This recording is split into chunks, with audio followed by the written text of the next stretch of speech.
Walah Mbak Yu, biarlah Tuhan mendengar kalau saya bohong.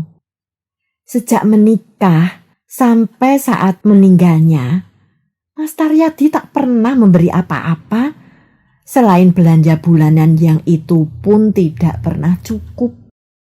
Tapi saya maklum, saya kan cuma istri mudanya yang dinikahi hanya untuk menjadi pemuas nafsu saja. Sedang semua hartanya tetap di tangan Mbak Yu.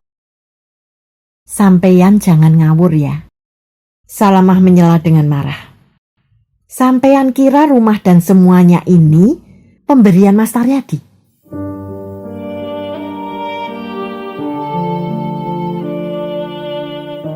Badai Berganti Badai, karya Tuti Nonka, narator Hanifah Abu Marzuki.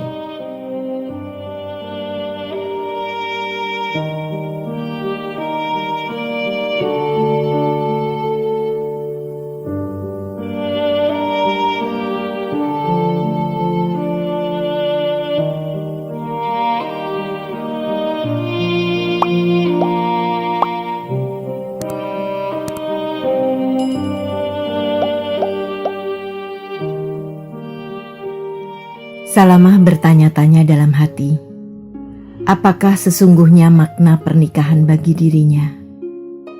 Tak lebih dari tumpukan kesedihan. Taryadi adalah lambang penderitaan bagi dirinya. Cinta kasih tak sekejap pun sempat tumbuh di antara mereka sesudah saat-saat pertama pernikahan. Dan apakah itu sungguh-sungguh cinta kasih? Apakah bukan sekedar rasa saling membutuhkan untuk menyalurkan keinginan mereka yang baru saja menemukan suatu kenikmatan baru? Kini Taryadi sudah pergi. Tetapi apakah itu berarti kepedihannya telah pula berakhir? Jawabannya segera juga muncul. Tidak. Sebab beberapa bulan setelah Taryadi direnggutkan dari alam kehidupannya yang fana, Salamah kedatangan tamu istimewa. Tamu itu seorang wanita muda dengan 2 orang anak kecil, istri dan anak-anak Taryadi. Wanita itu yang kelihatan jauh lebih tua dari usia sebenarnya karena kerut-kerut penderitaan, datang kepada Salamah untuk minta bagian warisan. Warisan yang tak pernah ditinggalkan Taryadi untuk siapapun, karena lelaki itu memang tak pernah punya apa-apa. Saya tahu, saya telah menyakiti hati Mbak Yu. Tetapi saya mohon, kasihanilah anak-anak ini. Selama hidupnya mereka tak pernah dibiayai oleh ayahnya. Saya sudah bekerja apa saja yang saya bisa. Ibaratnya sampai kepala saya jadikan kaki, tetapi terlalu berat untuk memberi makan dan pakaian yang pantas bagi mereka. Saya berharap warisan ayah mereka bisa saya jadikan modal untuk berusaha lebih baik. Wanita itu berkata dengan penuh permohonan. Salamah membisu. Ingin sekali ia berteriak kepada wanita di depannya itu, madunya itu, bahwa Taryadi pun tak pernah memberi apa-apa kepadanya. Bahwa kekayaan yang sekarang didapatnya adalah hasil dari kerja kerasnya sendiri selama bertahun-tahun. Bahwa setiap tahun ia memberi tempat berteduh bagi wanita itu beserta anak-anaknya. Tetapi keadaan istri Taryadi dan anak-anaknya yang memang sungguh kelihatan sengsara membuat semua jeritan hati itu tersekap kembali rapat-rapat di dada Salamah. Sungguh naif dan tidak manusiawi membeberkan penderitaan kepada orang yang telah letih oleh deritanya sendiri. Baju istri Taryadi yang hanya terbuat dari bahan murahan terlihat sudah lusuh dan tua. Begitu juga pakaian kedua anaknya yang kurus-kurus dan penyakitan. Masih ada seorang lagi anak saya di rumah. Istri Taryadi berkata lagi, melihat Salamah berdiam diri. Tidak bisa kemana-mana. Sejak bayi kakinya lumpuh dan matanya buta. Yang dua ini pun lemah dan bodoh. Sekolah hanya menghabiskan uang saja karena mereka sering tidak naik kelas. Salamah tidak tahu apakah wanita itu mengatakan yang sebenarnya atau sekedar mendramatisir penderitaannya sendiri untuk meluluhkan hati Salamah. Apapun yang benar, hati Salamah memang sudah lumer. Dibandingkan dengan keadaan wanita itu, nasibnya memang jauh lebih baik. Anaknya hanya seorang, kekayaannya yang melimpah, dan hanya untuk membiayai seorang anak, membuat Pramono dapat meraih apapun yang diinginkannya. Nasib baik juga tidak cukup hanya sampai sekian. Pramono cerdas, penuh bakat. Sekolahnya lancar seperti kereta meluncur di rel. Sedangkan ketiga anak-anak Taryadi yang lain, anak-anak yang kini di hadapannya, bukan saja terbenam dalam kemelaratan, tetapi bahkan juga dibebani kondisi fisik yang buruk. Kepepatan dada Salamah perlahan-lahan berganti dengan rasa ternyuh. Rasa iba dan kemanusiaan membuat jiwanya yang kering menjadi basah. Jeng masih tinggal di rumah kontrakan Mas Taryadi? Ia bertanya. Sebab seingatnya, ia sudah lama tidak memberi uang kontrakan kepada Taryadi. Rumah kontrakan? Mas Taryadi tidak pernah mengontrakkan rumah untuk saya. Selama ini saya numpang di rumah orang tua yang sama miskinnya dengan saya. Wanita itu berkata sambil menebarkan pandangan ke seisi rumah Salamah yang serba bersih dan bagus. Pandang dan wajahnya pahit bercampur iri.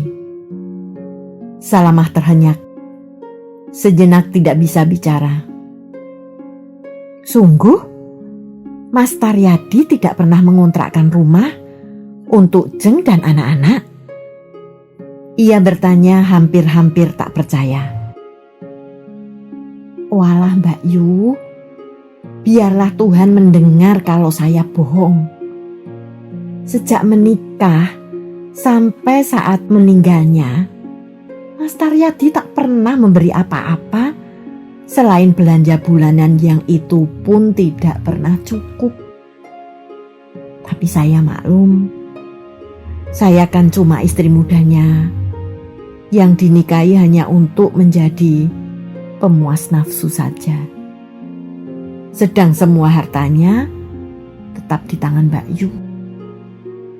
Sampeyan jangan ngawur ya. Salamah menyela dengan marah. Sampeyan kira rumah dan semuanya ini pemberian Mas Taryadi?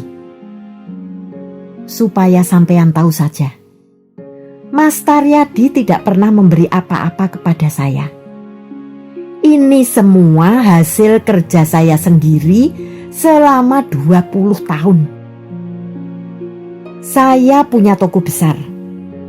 Saya juga berdagang emas dan berlian. Mas Taryadi tidak punya apa-apa di sini. Kalau sampeyan tidak percaya, ini saya tunjukkan daftar gaji Mas Taryadi sebulannya. Untuk membiayai makannya sendiri saja tidak cukup. Dengan berang, Salamah masuk ke dalam kamar dan mengambil daftar gaji Taryadi, yang baru bisa ditemukannya setelah kematian Taryadi beberapa bulan lalu. Istri muda Taryadi melihat daftar gaji itu sejenak, lalu mengembalikannya kepada Salamah. Saya tidak bisa membaca. Dulu saya hanya sekolah sampai kelas 2 SD. belum lancar baca dan tulis. Tapi saya percaya apa yang Mbak Yu katakan. Jadi tidak ada apa-apa sedikit pun untuk saya dan anak-anak ini.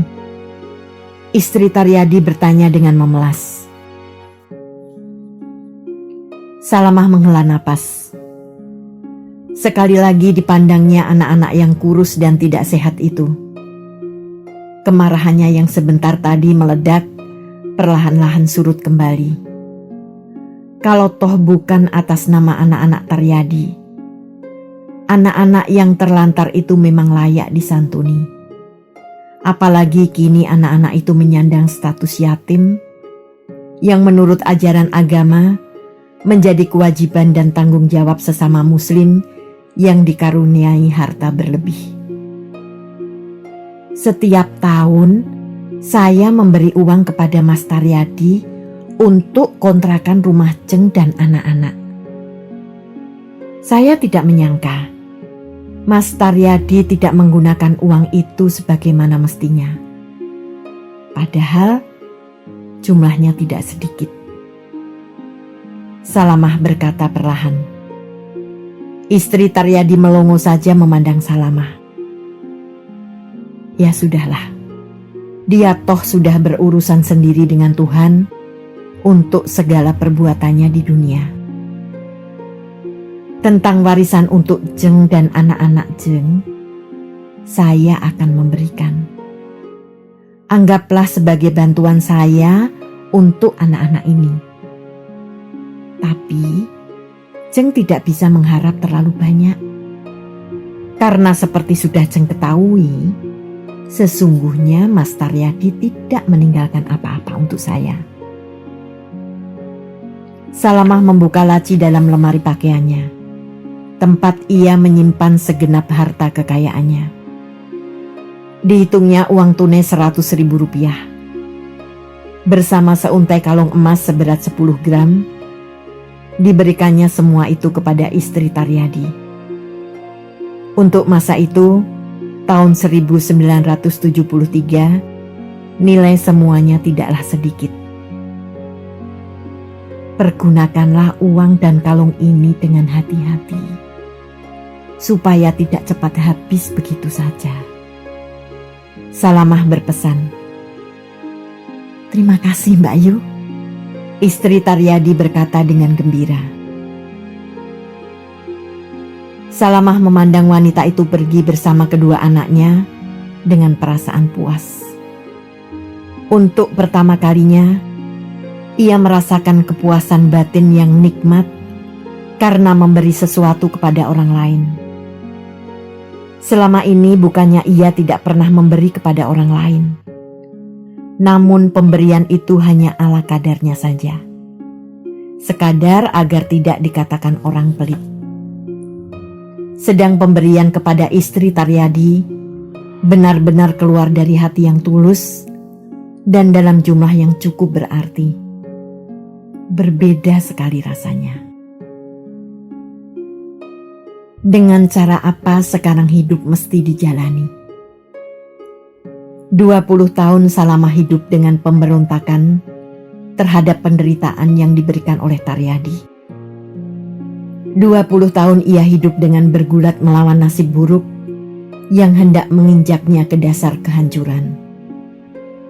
20 tahun ia hidup dengan bekerja keras untuk membebaskan dirinya dari kemiskinan dan kelaparan. Waktu yang panjang membuat pemberontakan, pergulatan dan kerja keras telah menjadi irama hidupnya yang rutin. Kini dengan tiba-tiba semuanya berakhir. Pemberontakan dan pergulatan melawan nasib buruk telah usai dengan meninggalnya Taryadi. Kerja keras tak perlu lagi karena usahanya sudah maju. Sudah bisa berjalan sendiri atau cukup dijalankan oleh kedua pembantunya. Salamah merasa kehilangan arti dirinya. Justru ketika apa yang mesti dilawannya sudah tidak ada lagi.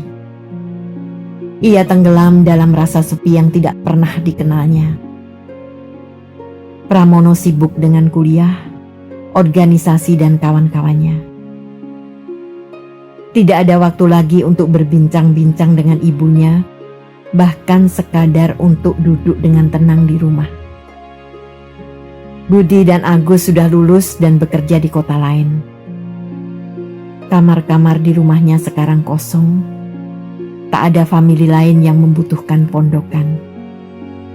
Satu-satunya milik Salamah yang masih bisa disanding hanyalah harta. Tetapi harta yang berlimpah tidak bisa lagi mendatangkan rasa bahagia. Uang dan berlian tak mampu mengusir rasa sepinya. Suatu ketika, Salamah mengikuti ibu-ibu di lingkungan tempat tinggalnya mengunjungi sebuah yayasan anak-anak cacat.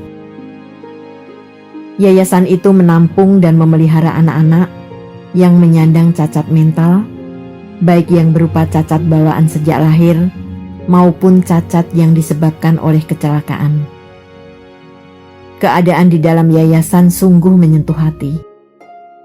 Banyak anak-anak penderita cacat mental itu yang sekaligus juga menyandang cacat fisik. Sungguh bukan pekerjaan yang mudah mendidik mereka. Karena di samping kemampuan berpikir yang sangat terbatas, secara fisik mereka juga tidak memiliki kemampuan. Namun dengan penuh kesabaran dan kasih sayang, para pengasuh tak bosan-bosannya merawat, mendidik dan mengasuh mereka. Padahal, secara finansial, imbalan yang mereka terima sangat tidak memadai. Sungguh membutuhkan jiwa pengabdian yang besar untuk dapat menjadi pengasuh yayasan seperti itu. Kami tak bisa tidak menyayangi anak-anak ini semua. Mereka adalah makhluk Tuhan juga, sama seperti kita semua. Bukan kehendak mereka jika mereka jadi seperti ini. Yang sangat menyedihkan hati kami, tidak sedikit orang tua yang enggan memelihara anak-anak mereka sendiri yang kebetulan menyandang cacat. Sama halnya dengan di negara-negara komunis. Di negara-negara yang anti Tuhan itu, anak-anak yang lahir cacat segera dibunuh karena dianggap hanya akan menjadi beban negara, tidak bisa bekerja dan tidak produktif. Kita mengutuk cara-cara seperti itu karena kita punya iman, punya rasa kemanusiaan. Anak-anak ini adalah titipan Tuhan kepada kita semua. Kita yang dikaruniai kemampuan dan kelebihan. Di luar yayasan ini masih banyak anak-anak cacat yang lain yang miskin dan terlantar. Kami tidak mampu menampung mereka karena keterbatasan dana.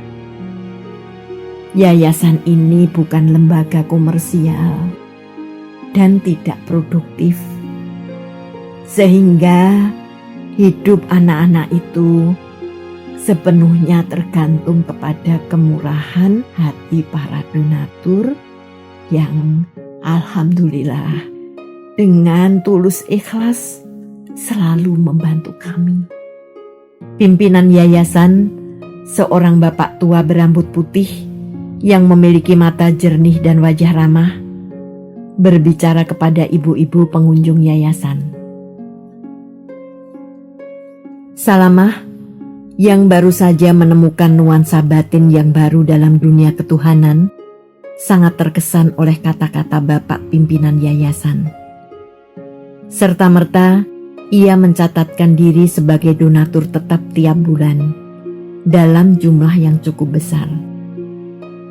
Salamah merasa telah menemukan cara baru untuk mengisi hidupnya. Ia kaya, dan dengan kekayaannya itu, ia bisa beramal banyak. Salamah lalu seolah-olah mabuk beramal. Apa saja disumbangnya. Masjid-masjid, pembangunan sekolah-sekolah Islam, panti-panti asuhan.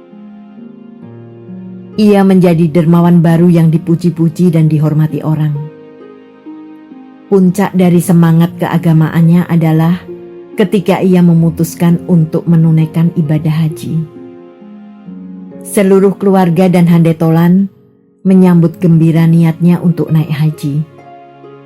Tidak cukup hanya dirinya sendiri. Salamah sekaligus membiayai kedua orang tuanya untuk menunaikan ibadah haji bersama-sama. Untuk itu ia tak segan-segan menjual simpanan tanah dan rumah yang dibelinya beberapa tahun silam. Salamah puas sekali bisa membawa haji kedua orang tuanya. Ia merasa dengan cara itu, sedikit banyak ia telah menebus kesalahan kepada ayah bundanya atas musibah buruk yang menimpa Aminah dulu. Walau penyesalan itu sesungguhnya tak bisa ditebus dengan cara apapun, setidak-tidaknya Salamah merasa beban hatinya telah menjadi ringan. Untuk sejenak, Salamah berhasil mengusir rasa sepi dari jiwanya. Ia berhasil menemukan arti dirinya kembali.